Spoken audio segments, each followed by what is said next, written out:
So, good morning once again, dear students. Now, in our previous video, last week, I had explained to you the first three pages of our drama, that is The Merchant of Venice, and we had been doing Act 1, Scene 1 of this drama. Now, today I will continue from the fourth page of the text. So I want that all of you should open your textbooks and follow my explanations as I explain the scene line by line, as many pages as possible for today. So all of you please get ready with your textbooks, and I will begin from what is in my teacher's copy textbook, page 24. It could be a different page in your textbook, the new edition, so just check it out. I have explained already the first three pages in my previous video. So all of you please get ready with your textbooks. So I'll begin from page 24, rather 20, I think it's page 24, yes. So here we go, page 24. So it is from here that we ought to begin. Now here we know that Antonio and some of his friends were in conversation with each other, and they were trying to find a solution to Antonio's sadness. Antonio is in a melancholy mood. Now let us see what further is being said here by those two friends. Their names, as you already know, are Salanio and Salarino. And now suddenly somebody arrives. I had already told you in some previous videos that Antonio's best friend was Bassanio. So right now it is Bassanio who arrives, and seeing Bassanio, this is the comment being made by Salanio. And Salanio says, "Here comes Bassanio, your most noble kinsman." So here comes your most noble friend. Kinsman normally means relative. There could have been some relation between Antonio and Bassanio, maybe from the family side, but nothing has been said in the play for certain. So anyway, he says that here comes your most noble kinsman. Graciano and Lorenzo, very well. So it's not only Bassanio, but even Graciano and Lorenzo are coming with him. So three people are seen coming. They are entering the scene, and the previous two, that is Salanio and Salarino, will now leave the scene. Very well. That's why he says goodbye to you. We leave you now with better company. So we are now leaving you with better companions, better friends than us. Salarino says, in tune with what Salanio has said, Salarino also adds, he says, I would have stayed till I had made you merry, if worthier friends had not prevented me. I would have stayed till I had made you happy. But worthier friends, better friends, more valuable friends are now here. So they prevent me from staying here in a way, because they can do it better than us. So I am also leaving. So Antonio is not ready to take this comment. So he says, your worth is very dear in my regard. I take it your own business calls on you, and you embrace the occasion to depart. So I think you have some work. That's why you are leaving, and you are just putting this as an excuse that you are going because some better friends have come to meet me. So this is just an excuse that you are trying to give.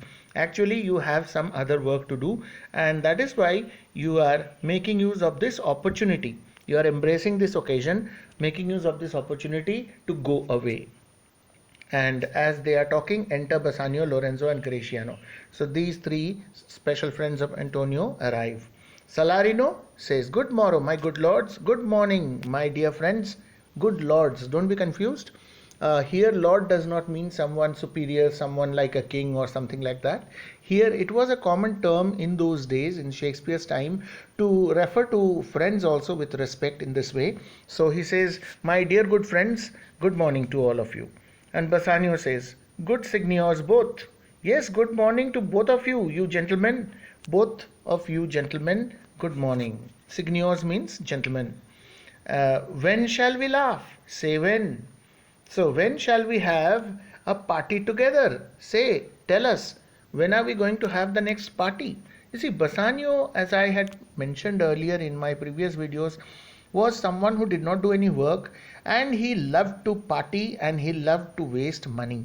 And whenever he fell short of money, he would go to Antonio.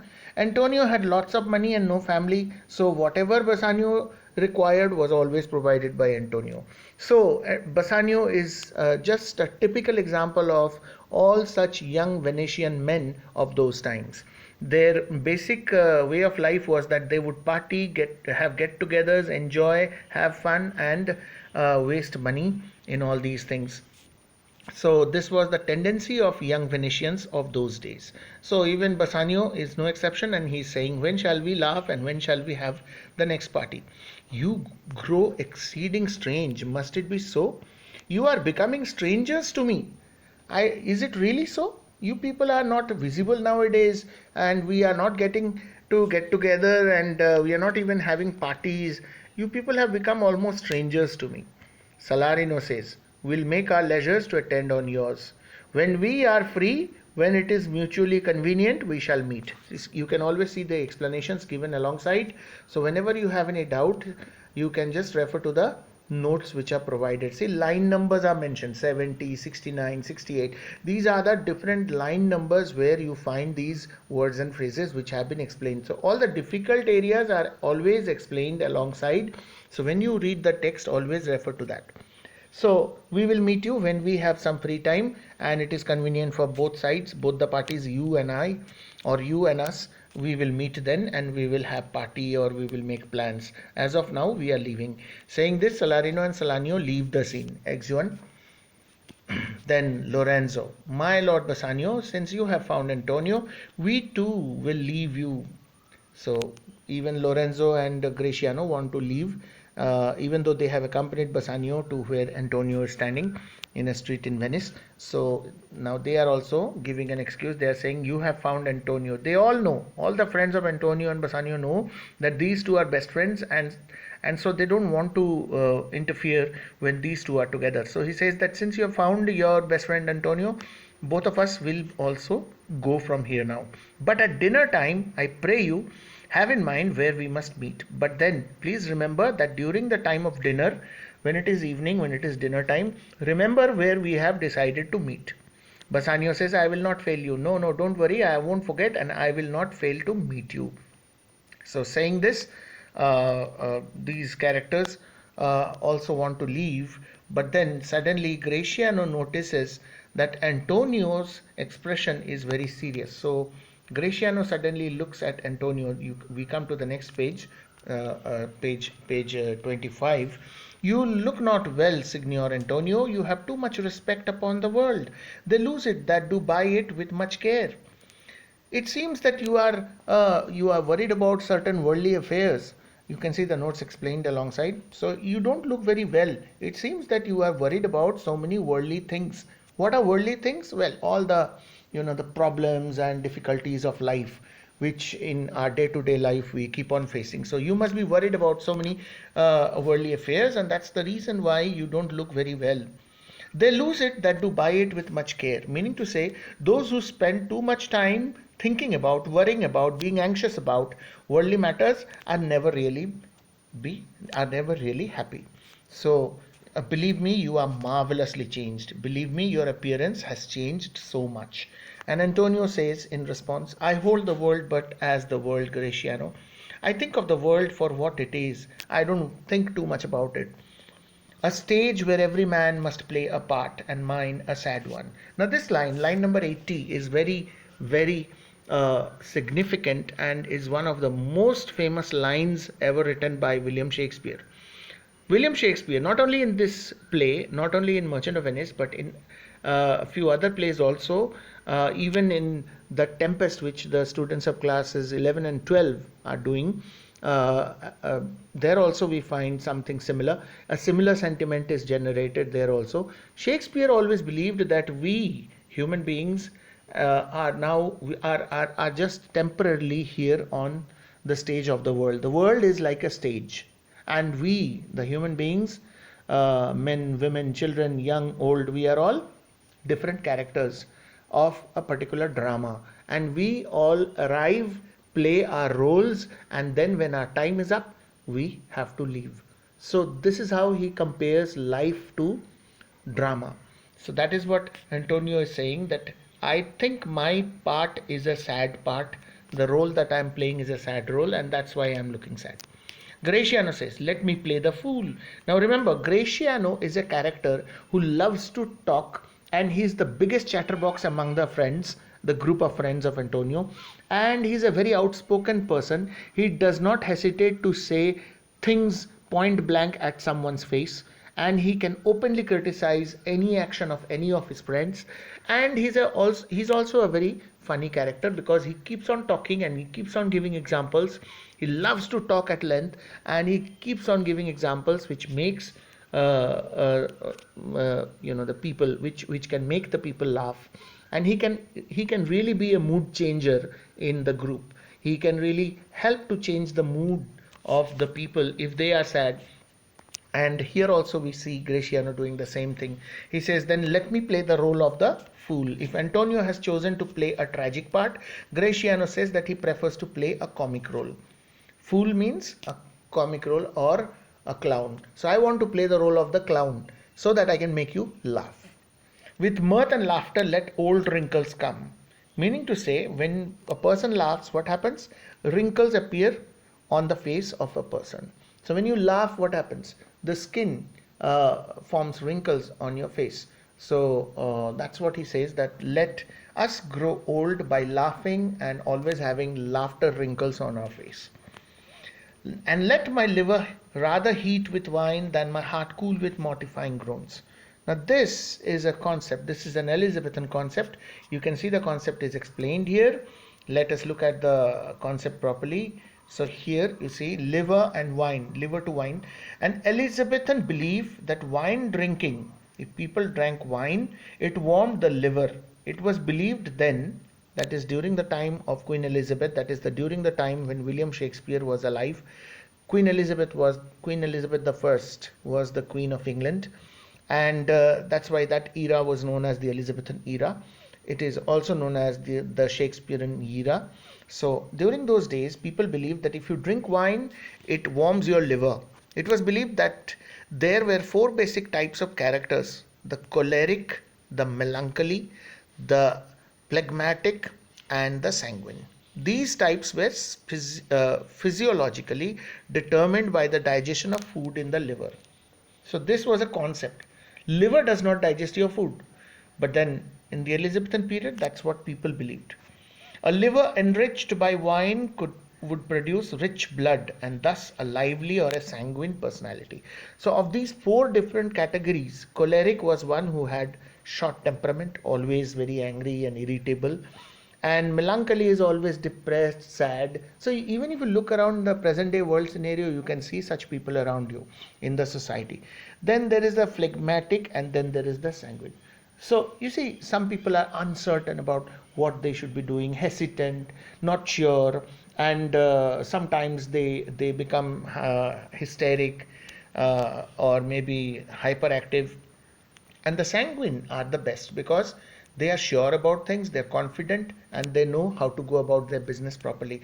So in the Elizabethan period, they believed that if you drink wine, it warms up the liver, and this helps the personality of the man to become a sanguine personality. So anyway, this is just a concept of those times and has no scientific bearing. So anyway, for the sake of understanding the play, we have to remember this. And if you get a question to explain this line, you should be able to explain. So remember, children, that reading these notes alongside the text are very important. It's very important.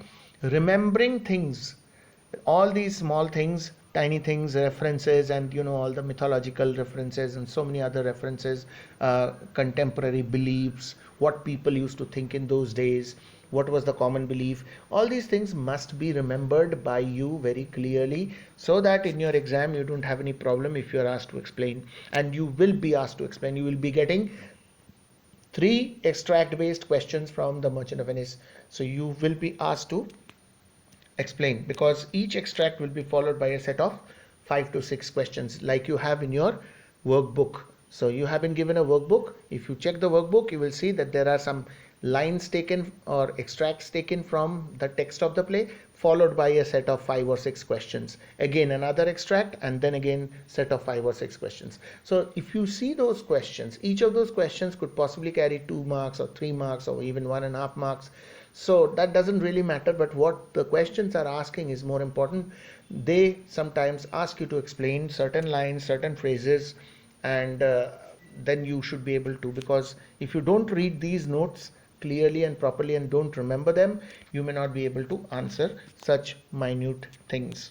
So anyway, he says that then my heart cool with mortifying groans. So I don't want to cool my heart with mortifying groans. Look at the reference here. Sighing and groaning were believed to take blood from the heart.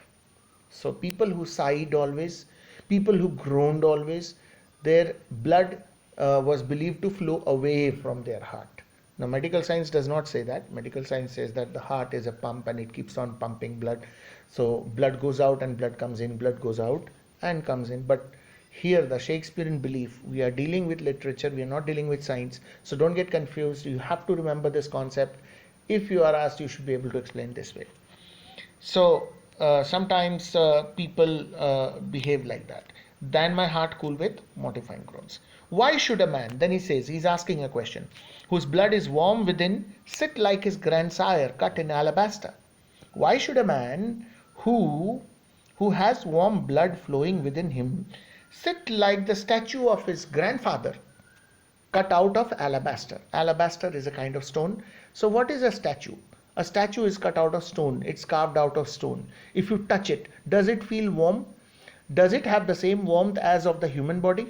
Definitely not. It's stone, so it's cold. So grandfather is dead. Grandfather's statue has been made and put up. So if you touch the statue, do you feel the human warmth? You don't feel it. So sometimes this is the attitude of people. They sit like a statue as if they are the statue of their grandfather. So that is what he's trying to say here. He's criticizing actually Antonio's melancholy mood.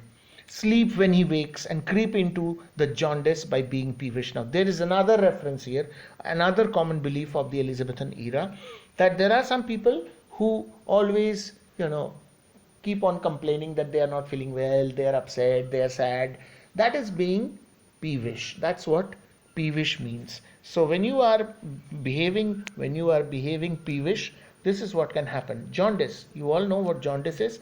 It is a disease that turns the skin yellow. Now the Elizabethans thought that jaundice was caused by jealousy and bad temper. See, contrary to medical science, here there are so many beliefs. We are dealing with a piece of writing written by William Shakespeare in 1600, the first few years of, or the first decade of the 17th century. That is 1600, 1, 2, 3, something like that, or 1590s, end of 1590s, early 1600s. So medical science was not, had not reached that development or that level where it has reached now. So many centuries have gone by and we know the causes of different diseases. So don't try to relate with your knowledge of the diseases as it is now in the 21st century, because William Shakespeare's time was a totally different time, and due to ignorance and due to lack of proper knowledge among the public, there were all sorts of wrong beliefs and taboos, and this is one of them. They believed that jaundice was caused by jealousy and bad temper. So peevishness, person who was jealous by nature, person who always had a bad temperament, normally had this disease, normally developed this disease. Note here the influence of the mind on the body. Now that is something which even today medical science says is true. That is, mind and body are interrelated. If you are not mentally well, then you are likely to fall ill. Now that is a very big reality, and it has been proven time and again. So mind and body are interrelated. So when the mind is happy, you don't have bodily problems much. But if you are depressed, upset, or some pressure on your mind, some tension, it can give rise to various complications, various physical problems. So Anyway, he's talking about that. I tell thee what, Antonio, I love thee, and it is my love that speaks. There are a sort of men whose visages do cream and mantle like a standing pond. I tell you what, Antonio, I love you. You are my friend. So, it is out of this love for you as a friend that I am saying all this to you, that there are certain types of people in this world. There are sort of men. Some who have faces, visages means faces, that cream and mantle like a standing pond. Now, have you ever seen stagnant water in a pond in a roadside ditch? You will see that it does not, the water does not move, it's stagnant, it has been like that for maybe ages. So, what happens on the top surface of the water? You have a formation of a layer, a green layer, or a rotting algae, layer of algae forming on the top layer of the water, because that water has remained like that undisturbed for a long time. So similarly, the faces of certain types of people are like that, like they don't have any expressions, always very serious type, and don't smile, don't laugh. That's the kind of expression they have. So cream and mantle. So here it is explained again here down below, that there are a certain category of men whose faces or visages do mantle or stand like the scum that forms on the surface of still waters in a pool. Cream refers to the white cream on top of milk. So he says that this is what happens with certain people.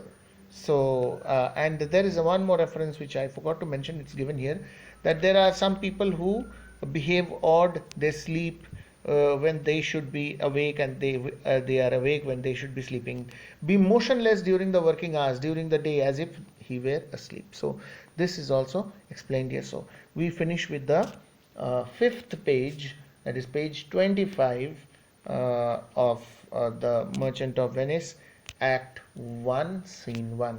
Now moving on to the sixth page, page 26 in my textbook. You can also follow. The lines will be the same, even if the page numbers could be here and there. So the new edition, the old edition. So you can just follow the lines and you can see what I'm teaching. So, and do a willful stillness entertain with purpose to be dressed in an opinion of wisdom, gravity, profound conceit. So here it is clearly explained that there are certain categories of people who always maintain, whose faces do cream and mantle like a standing pond, and they seem to maintain a kind of purposeful stillness or seriousness. And the purpose behind it is to give the impression, or to be dressed in an opinion, that they are very wise, they are very grave or serious type, and profound conceit. So this is what they have. So profound means deep, conceit means thought. So there are some different types of people. One particular category is what is being explained here, that they are always maintaining serious face, and they seem to be very knowledgeable, they are very wise. That is the kind of impression they want to give. So here the explanation is given again, whose faces are overcast with a set of pale expression, as unchanging as the surface of a pool of standing water, and as the cream on the top of milk. And they do entertain, etc. Deliberately they put on such an air of solemnity or seriousness, willful stillness, deliberate silence, with purpose or opinion, with the intention of creating a reputation. They want to create a reputation of themselves. And what is that reputation? Of gravity, of solemnity, profound conceit, deep thought. Okay? So, as who should say, I am Sir Oracle, and when I ope my lips, let no dog bark. As if they want to say, I am Sir Oracle. What is Sir Oracle? See here, I speak with the authority of the Greek oracle. The oracle was believed to be the voice of the gods, uttered through the mouth of priests. Now, in the olden times, in Greece, whenever the religious leaders, they wanted to give some good advice to the people, they would do it through the mouth of a priest, and the people were made to believe that whatever the priest said was actually the message of God. So even today it holds good in almost every religion that we want to listen to the words and advice of the religious leaders, particularly the priests. We require them for any religious ritual, and whatever instructions they give, we try to follow those instructions and carry out our rituals. So in any faith, whether it is Hinduism or Christianity or Islam or Buddhism, uh, you name any religion, it's like that in almost every religion. So ancient Greece was no exception.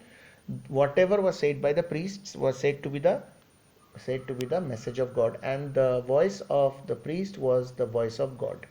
So this is what he's trying to say here. Who is saying this? Graciano is saying this to whom? To Antonio, that I am, sir, oracle, and when I open my lips and when I open my mouth to speak, let no dog bark. There should be no other interruption. Meaning to say, when I am opening my lips to speak, these serious faced people, they generally don't talk much. And when they start to speak, they seem to give this kind of impression that when I open my mouth to speak, let no dog means any common person around. So that is the way Graciano puts it, that there should be no interruption when I start speaking. O my Antonio, I do know of these that therefore are only reputed wise for saying nothing, when I am very sure if they should speak would almost damn those ears which hearing them would call their brothers fools. Oh my dear Antonio, I know very well that these people, they are reputed, or they are known as wise just because they don't speak much. They maintain a seriousness, they maintain a gravity because of which people think that they are wise. Whether they are really wise or not is proved when they actually start speaking. Because when they start speaking, then it actually condemns those ears. The listeners then really feel upset because they really understand that these people whom they were thinking to be wise or knowledgeable are not really so. So maintaining seriousness and silence does not really help much, because when you open your mouth to speak, if you don't really have the wisdom, if you don't really have the knowledge, then people will automatically understand that you are basically a fool, not someone knowledgeable or wise. So that is what happens. He says that when they should speak, would almost damn those ears which hearing them would call their brothers fools. Meaning to say, it's explained here that they have if they were to speak, their listeners would call them fools, and for saying this they would be damned. Why? Because the Holy Bible says that whoever shall say to his brother, thou fool, shall be in danger of hellfire. So Saint Matthew, book of Saint Matthew, uh, chapter 5, verse 22. This 5 is to 22 refers to chapter 5 of the book of Saint Matthew in the Holy Bible, chapter 5, verse number 22. It's given in the Bible that if you call your fellow human beings fool, then you are condemned, you become a sinner, and you deserve to go to hell. So there are so many things that we don't follow in real life, we ought to follow. So here Graciano is trying to give the example of this religious point from the Holy Bible. I'll tell thee more of this another time, but fish not with this melancholy bait.